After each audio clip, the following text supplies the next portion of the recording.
Hello, beautiful people, and welcome, to a banner review. Woohoo! You know, I feel like a lot of my banner review videos, they focus too much on like the value of the characters, like as a whole, and not enough on like the kind of constellation breakpoints that can be good for the 4 stars and stuff like that. So I kind of want to make sure that I address that a little bit more on this banner. But yeah, so let's get started. The 5 stars for the characters, we have Nahida and we have Nilou. Both Nahida and Nilou are quite good characters. I've already released the Ask the Jeff Nahida. I am going to release the Ask the Jeff Nilou probably today as of recording this video, so it should be out by the time this video comes out. So for any like deeper questions, make sure you go watch those. But they're both pretty good characters. Obviously, Nahida's a bit better than Nilou.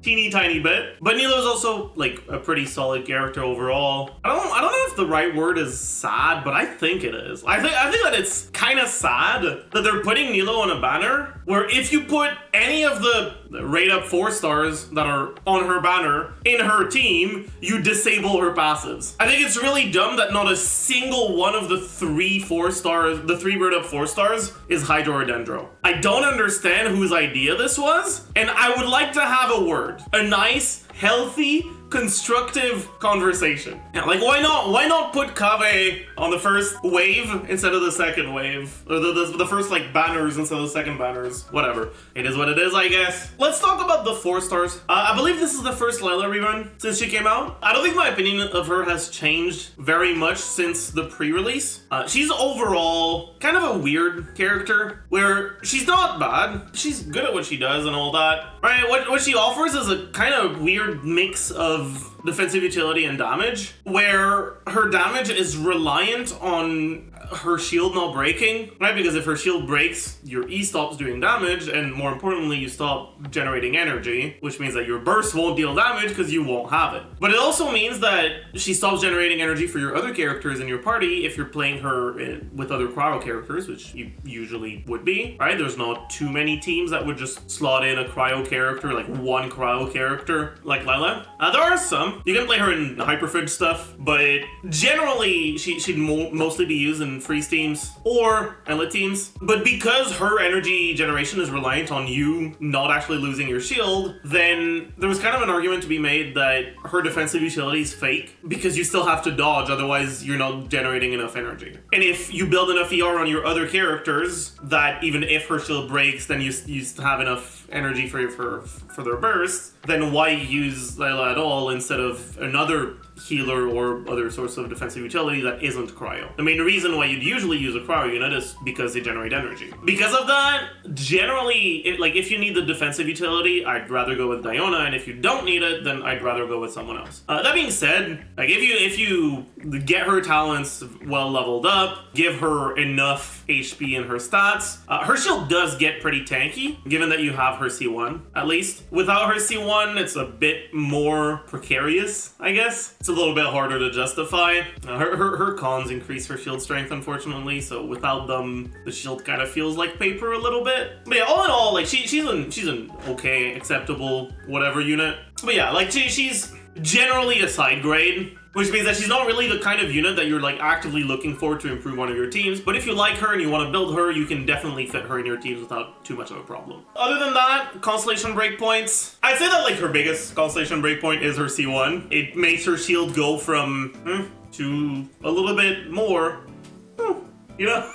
It's really hard to evaluate shield value because people don't all get hit the same amount. The amount of shielding that I need might be different from the amount of shielding that Shuffle in chat needs, or that you watching needs. If you need a lot of shielding, the difference between her C1 and not having her C1 and not having her C1 is gonna feel like night and day. Whereas if you don't, it won't be that big of a deal. Depends on how much you get hit, how much you want to bother with learning the combat system, stuff like that. But yeah, other than that, her I think C5 is the one that increases burst level, is pretty decent for damage. C6 is also pretty decent for damage. Without those constellations, she's not doing much damage. With them, she's doing an okay, reasonable amount. But yeah, if you're like caring for her damage, the constellations can be nice. If you're caring more for the shield, you don't really gain much post C3. C1 being the one that increases shield strength, or shield absorption, sorry, and C3 being the one that increases shield level. Now that being said, in most teams, her portion of the team's DPS is not going to be high enough that you need to get the constellations for her to be useful. Next, I guess we can talk about Kuki quickly. Kuki is a very good unit now.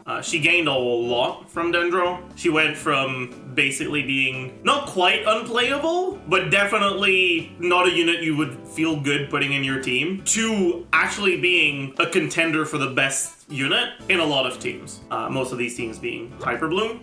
She also has a place in some aggravate teams, although I'd say generally it's not really where you'd want to be playing her, but she definitely does work there and she can be pretty useful. Her C1 doesn't really matter. It makes her AoE of her burst bigger, which is nice for the aggravate teams, I guess, and not completely useless for the other ones, but meh. Her C2 is the big one. It's a pretty significant breakpoint. When you don't have her C2, you don't have 100% uptime on your skill, right? Her skill cooldown is 15 seconds and the base duration is 12 seconds, which means that at a baseline, you got 12 seconds uptime followed by 3 seconds downtime. Now, the reality is, usually you don't use your skill off cooldown in a situation like this. Because in a situation like this, or with a character like this, with a 15-second cooldown on their skill, usually, like, you're not really going to be playing them with other characters that all line up well with 15-second rotations. And so unless you actually manage to figure out a rotation where you don't lose uptime on your other characters, but you asynchronously use her E at different moments in your rotation, which in a lot of teams is just, like, not doable. It's not just a question of learning to do it, it's just, like, not doable. Point being, in a lot of teams, you're not actually going to have 100% uptime. That being said, the difference between 15 seconds and 12 seconds is kind of big. At 12 seconds, right, you got to keep in mind, you usually have some setup before you start going into your main source of damage uptime, right? So if we're thinking about, like, Nahida, for example, if you use hold E into Q, that's like 3 seconds that you're spending in animations. If you're doing something like Kuki E, Nahida, EQ, Singto, EQ, or EQE, if you have Sack Sword, into a Hytham,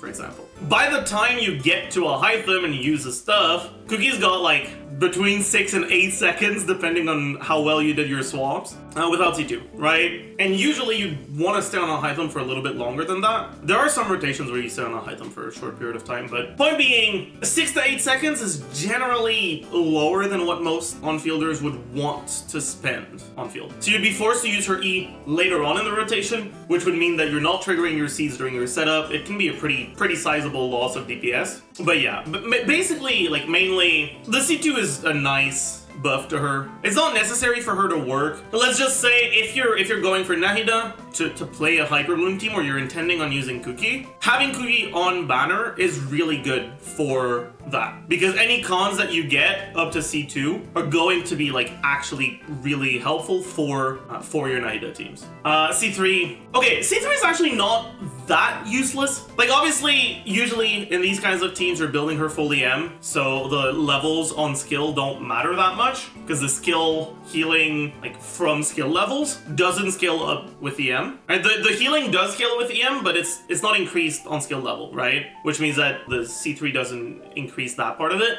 But even then, Kuki has HP percent Ascension, I think? And okay, yeah, she has, like, okay base HP, right? So you're getting a solid at least 20k on your Kuki. If I look at my Kuki stats right now, surely she has artifacts. If she doesn't have artifacts, I'll look dumb, but okay, she does have artifacts. Not the right artifacts, but artifacts nonetheless. Not too, like, I'm at 23k. Even if you're not building full HP, because you want to be leveling her for Hyper Bloom damage if you're playing her in Hyper Bloom anyways, you still have a pretty sizable HP pool, and because of that, getting those sound levels still do increase your healing a somewhat reasonable amount. It's not that huge, but if you find yourself struggling because Kuki's healing is not the best, it's not like the most potent healing, C3 can be a nice little quality of life boost. C4 is pretty good. It increases her electro application, it increases her damage. It's mostly the electro application that's useful. But yeah, basically every 5 seconds you get an additional electro app. when you get a normal charge or plunge attack hit. Her C4 also has the upside of if you're using her own key, you can stack the key a little bit faster because you can E and then auto, and that's 2 stacks instantly. And then your first E, like pulse, is gonna get you the 3 stacks for key. And key doesn't work from off field. Your character has to be on field to proc it. And so if you want to get all 3 stacks from key without C4, you'd have to wait for 2 pulses, which is 3 seconds. Whereas with C4, it would only be 1 pulse because you get the C4 proc as well, which is 1.5 seconds, right? It's half the time basically. C5 can be situationally useful,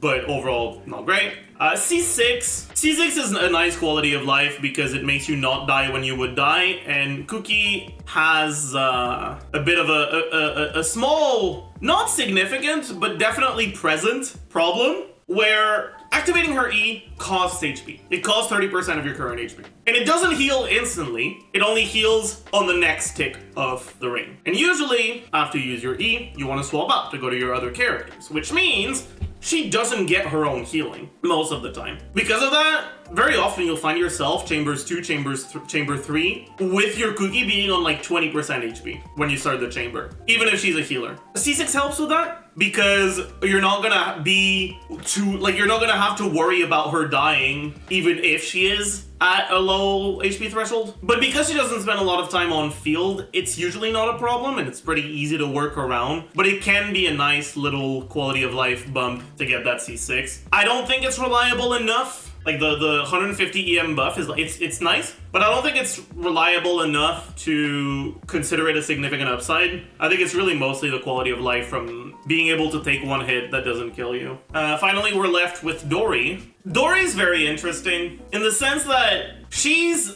bad. She's not bad. I'm gonna say she's got Animo MC syndrome, where it's not that her kid is bad or that what she does isn't good, it's that other characters just do it better. If it wasn't for those other characters, Kuki would be considered a good character because what she does is really good and she does a reasonable job of it. But other characters exist that do what she does but better, and they're not inaccessible characters, right? It's just Kuki does what she does but better, and almost all the time. I think people definitely underestimate Dori. Not that like Dori's good. I do think that people don't realize how fine she is. All in all, right, like her main issues are burst doesn't last long enough and incredibly high energy cost for no reason. Like she's got a few upsides, she's got a few advantages. She's got self-electro application, which can be used to do self-reactions, right? Self-reactions can be useful in some situations, right? Sunfire Jean, Thundering Fury. That like it can be useful, but because her self-electro isn't actually very fast and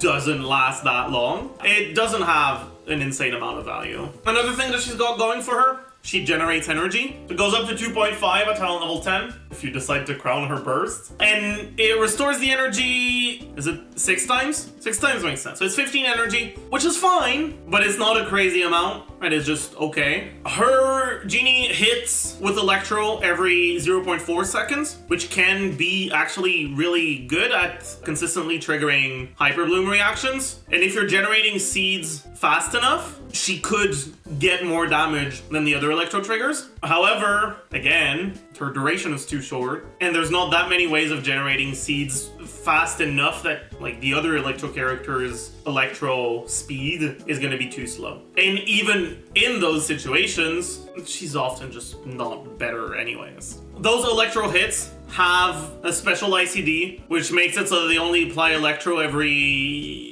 I think it's 3. Basically, she doesn't apply Electro quickly, which means that for aggravate stuff, her Electro application is kind of a joke. Basically, for every strength that she has, she generally has a weakness to make up for it. You know, usually you'd want it to be the other way around. For every weakness, you have a strength to make up for it. Nah, with Dori, it's just...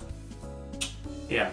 But in a vacuum, if you don't have Kuki, or if you just really like her and want to play her, she's fine. You can make functional teams with her. You can use her in your Hyperloom teams. It won't be too much of a problem. If you have her C6, you can use her on field as like an aggravate driver, and it's fine. She has a few additional upsides if you play her in co-op. because the genie connects to each party member rather than only one, which up to quadruples the damage that you're doing. It regenerates 15 energy to every party member rather than only one, and it heals every party member rather than only one, which are all like actual significant upgrades, but are they enough to make her worth it? I don't know. But yeah, a quick overview of constellations. C1 makes her E effectively have more hits. What that means is you go from having, I believe, 3 hits total to having 4 hits total, which, if I remember correctly, increases her Electro Op a bit, right? I think she has standard ICD on her E. Without C1, her E has 3 hits, which applies Electro once. With C1, her E has 4 hits, which applies Electro twice, which effectively increases her damage for Aggravate. Doesn't really change anything for non-Aggravate, though. C2, when you're in combat and the genie heals the character it's connected to, it'll fire a genie tube from that character's position that deals 50% of Dori's attack. Now, if I remember correctly, this also is a separate ICD from the burst, so it increases your electro application. And I also believe that in co-op, you get 1 per party member. Talent levels don't really do much for her because her energy restoration, which is really the only thing in her talents that matters in terms of levels, caps out at talent level 10. C4, it's a little bit of ER for your active character.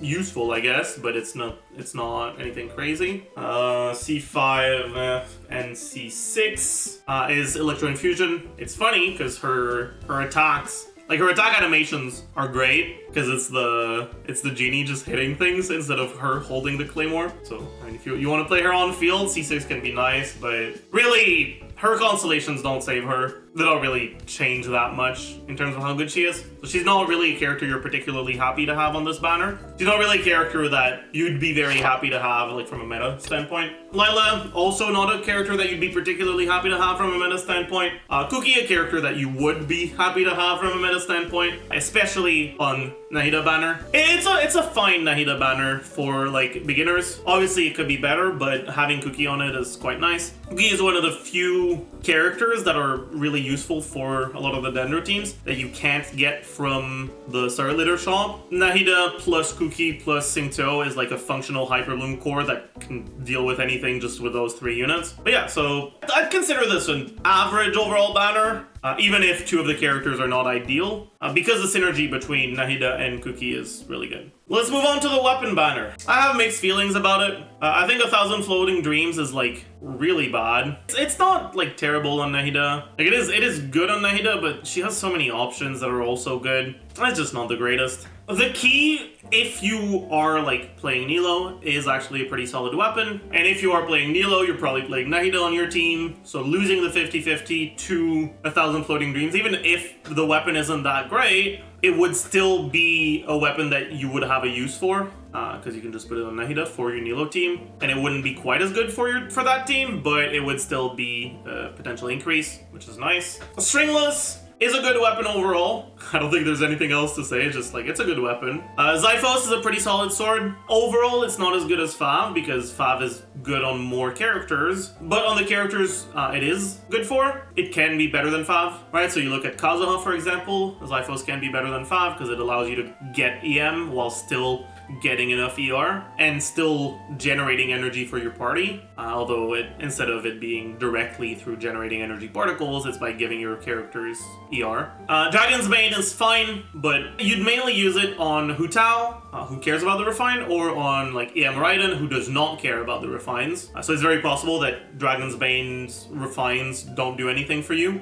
Sac-Frag is nice to have for Sucrose, but the refines on it aren't like all that useful. 5 Greatsword, I mean, Greatswords, there's not really good Greatswords to get. 5 Greatsword is like one of the Greatswords that you can get. Claymore, it's not a bad Claymore, but it's not like there's a lot of Claymore characters that are all that meta. It's probably the Claymore I use the most, but this is a good weapon banner if you're a Nilou player who wants to like vertically invest into your Nilou teams. And it's a pretty bad weapon banner otherwise. But it being good for Nilou players who want to vertically invest into their thing is still relevant, because Nilou is truly like one of those teams that like really kind of exists separately from the other teams in the game, right? Like if you have a Nilou team that's actually vertically invested and you actually enjoy playing it, Right, like once you reach a certain point, you're probably never really gonna need to use a different team. So if you really like Nilou, vertically investing into her teams can be a good way of like being able to play her more. She's like, I'm not saying that like you need to vertically invest into her, but